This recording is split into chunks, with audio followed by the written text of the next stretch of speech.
खबर बलिया से है, जहां बलिया के रठना विधानसभा के अमहरपट्टी के अजरा गांव में बौद्ध सम्मेलन में पहुंचे पूर्व मंत्री व सपा के राष्ट्रीय महासचिव स्वामी प्रसाद मौर्य ने मीडिया के सवालों का जवाब देते हुए कहा कि भगवा वेश में आतंकी भाषा बोलने वाले लोग आतंकवादी हैं। उन्होंने कहा कि जो लोग भगवा वेश में आतंकवादी भाषा बोलते हैं उन्हें मैं आतंकवादी ही कहूँगा। स्वामी प्रसाद मौर्य ने कहा कि हिंदू महासभा की विचारधारा आज़ादी से पहले से ही दो राष्ट्र की रही है। उन्होंने कहा कि हिंदू महासभा की विचारधारा के चलते ही देश का विभाजन हुआ। उन्होंने कहा कि जिन्ना देश के बंटवारे के लिए जिम्मेदार नहीं है, देश के बंटवारे के लिए हिंदू महासभा जिम्मेदार है, उसने ही देश का बंटवारा कराया। आइए आपको सुनाते हैं क्या कहते हैं स्वामी प्रसाद मौर्य। सर, आप भगवाधारियों को आपने एक आतंकवादी से तुलना किया था, कैसे इस बयान को कैसे क्या कहेंगे? ये भगवाधारी यहाँ बैठे हुए हैं, इसलिए भगवाधारी को मैंने नहीं कहा। वो भगवाधारी जो भगवा के वेश में आतंकवादी भाषा बोलते हैं वो आतंकवादी हैं।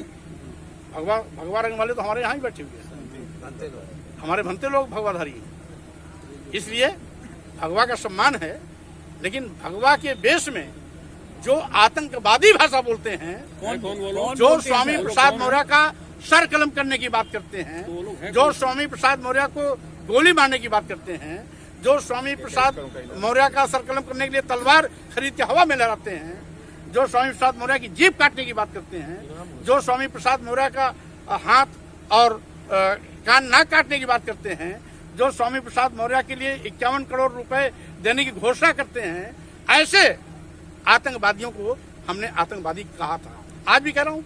सर, बीजेपी और आरएसएस भारत को एक हिंदू राष्ट्र घोषित करने जा रही है, करने वाली है और हिंदू राष्ट्र बनाने की बात कर रही है, इसको कैसे आप देख रहे हैं? देखिए, यह देश को बांटने का बीज बोया जा रहा है।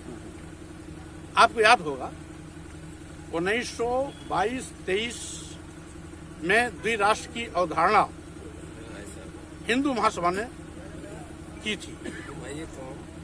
1939 में वीर सावरकर जी हिंदू महासभा के राष्ट्रीय अध्यक्ष हो गए। 1939 से लेकर 42 तक द्विराष्ट्र की अवधारणा बड़ी तेजी से पकड़ी। 2-4 साल बाद देश आजाद हुआ, 47 का समय आया, तो उसमें हिंदू महासभा ने इतना दबाव बनाया कि हिंदुस्तान, भारत और पाकिस्तान का बंटवारा हो गया।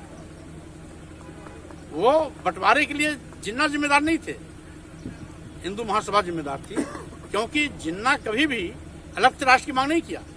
ये तो मजबूरी की परिस्थिति हिंदू महासभा ने पैदा की, जिसके नाते उनको पाकिस्तान में जाना पड़ा और पाकिस्तान लेना पड़ा। आप पक्षधर हैं क्या? हिंदू राष्ट्र घोषित करने के पक्षधर हैं? देखिए, भारत एक संप्रभु राष्ट्र है।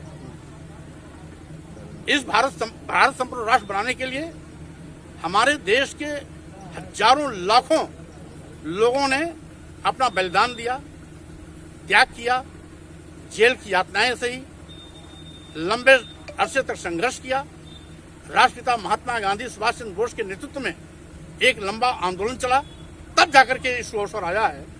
तो आज इसको और सशक्त बनाने की आवश्यकता है, न कि इसको खंडित करने की बात करनी है। सर, आप भगवा